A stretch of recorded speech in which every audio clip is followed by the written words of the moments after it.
Number 4, and we touched on this a little while ago, but I want to get a little further into it, that creativity is really the key to wealth. It's the key to bringing resources in. So concentrate on making money the way an artist concentrates on creating paintings. You want to turn money making into a virtual art form, you know. And again, if you don't use your energy creatively, it will start to diminish.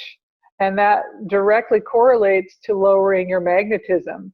Not to pick on Katrina, who so kindly volunteered to share her truth, but when we get into that downward spiral, and then our creativity seems to stop, and then we get into that point of view of it's never going to work out, and why bother, and I'm tired, and this and that and the other, the magnetism is going down, and it's almost like a vicious circle, hamster wheel. You can't quite get out of it, and then that becomes your new norm. So the goal is to keep that vibrancy in your creative energy alive. So, okay, I tried this, that, and this and that. I tried these 10 things, and these 10 things didn't work. I need to go inside of myself and think, what haven't I tried? What's another direction I could go? What's another way I could push out on this box I feel like I'm in, and start to run some energy that might feel good to me? And it's always remarkable to me when I get into my coaching sessions with people, and I just start pushing back on some of the limiting beliefs, and just asking them, well, what do you love? What did you used to love? Or have you tried this? Or have you tried that? And suddenly, as soon as we move a couple of those limiting beliefs out of the way, they have like 2 or 3 ideas that are like, well, why haven't you done that? That's a great idea. And, so but we have to be able to do that for ourselves, even when we have stacked up a lot of no answers to our process. And I have to say, for those of you who are in the movie business, and I've got a bunch of you guys from Southern California, that is like the hardest business on the planet, with few exceptions. I mean, if you want to be in movies, you're an actor, a writer, producer, director, man, it's hard. It is hard. And you have to be comfortable just getting anywhere in that business, because it's a very small minority of people who have breakthroughs. And so in terms of that population where it's super competitive, it can be, professional sports, anything of those dream jobs, if you want to, you have to understand too, there's a karmic piece that plays out in here. And then depending on what your needs are and how you like your life to look. I remember back in the day, I was a professional singer for many years, was trying to make it. And, but I didn't want to be a starving musician. I just wasn't into it. So I gigged on the weekend, and I had jobs during the week, and sometimes even I'd gig during the week a few times. But I was young enough then that I could go to bed at 3 in the morning and get up and go to work at 8:30 in the morning. But I just didn't want to have to use my creative, artistic person to pay my PG&E bill. I wanted to use my creative energy to feel good about what I was doing. And then as I got to the flip side of that, that whole period of my life when I was performing, I was so glad now I'm just so glad I never made it. Because I certainly would not want that life of, what people in the public eye have to go through. That just is not anything I would enjoy. And to this day, I just still, I'm still a musician, but I do it for myself. It's just to be that piece of me. I don't desire to be out performing. And again, I'm so glad that it didn't happen. But on the flip side of that, all those jobs I did over the years, so I wasn't a starving musician, helped me become who I am now. But the point I was making about that maybe if I were a starving musician, like you see those people from the time the bands would live in a house together and they would, the mess if they're all guys, of course.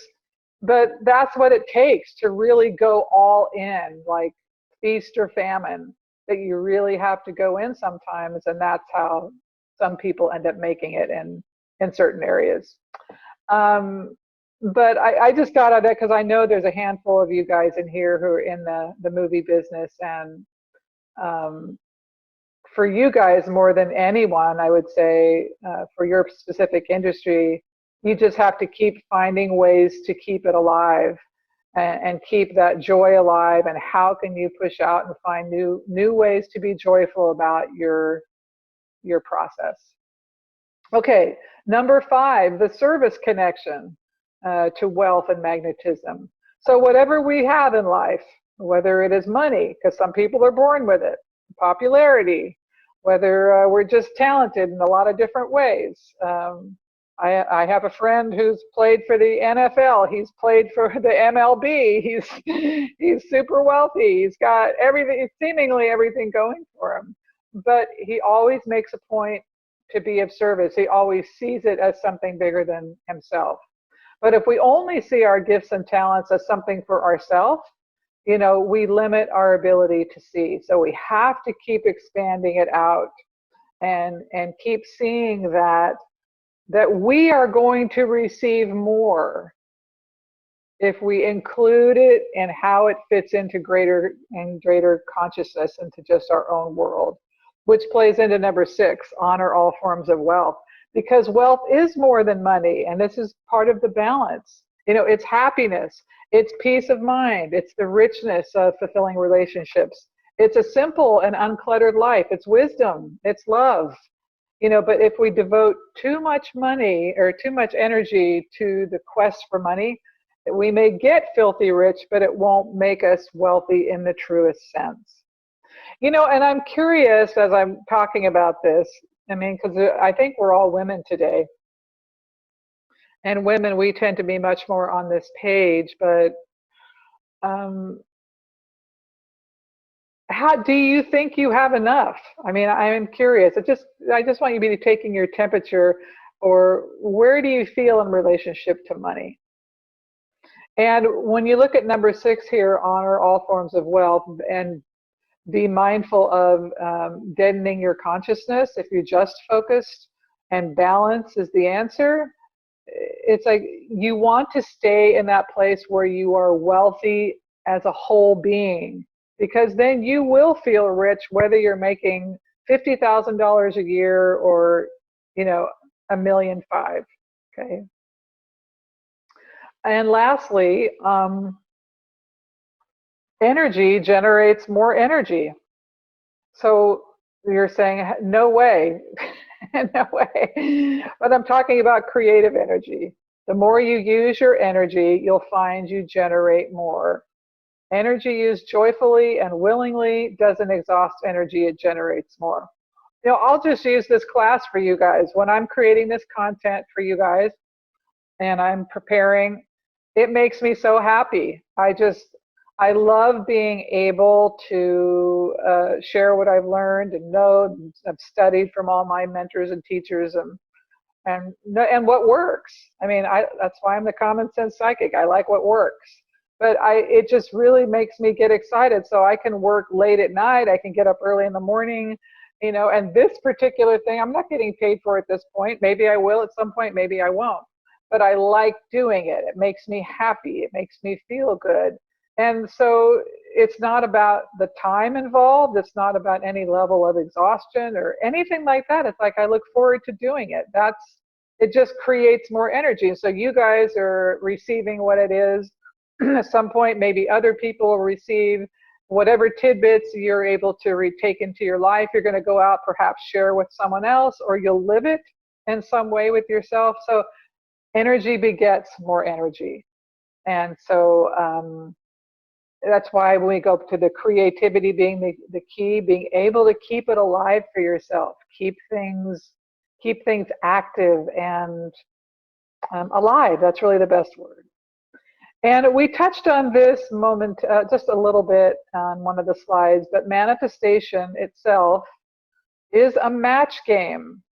You know, I think we can get stuck in wanting and thinking, well, how do I get it? How do I get it? I want to have that thing, or I need to have this pile of money, or I need that partner. And we get stuck in what we desire or what we want rather than figuring out how to match the energy we want to get.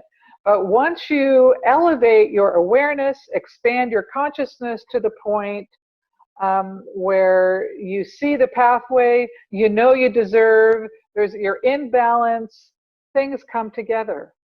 And that's just how it is. And I'm working with this person who's trying to shift their career space. And they're already in a career they like very much, or they don't like very much. It's sort of run its course, but they're there for that paycheck and all of that.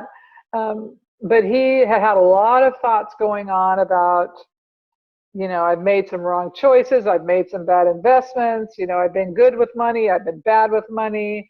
Yeah. So a lot of things slowing him down, weighing him down. But what was fascinating is that as soon as he moved those limiting thoughts out of the way, as soon as he moved some of that stuff out of the way, he immediately saw the pathway, and we started discussing a next step that he wasn't even going to take, even though it's been rolling around in his brain. So now he's stepping into the energy that will help him match the outcome he envisions for himself. So, you know, if we think life is doing it to us and we're not able to receive or achieve what we want to have, it's almost always in our own brain. Okay. Okay.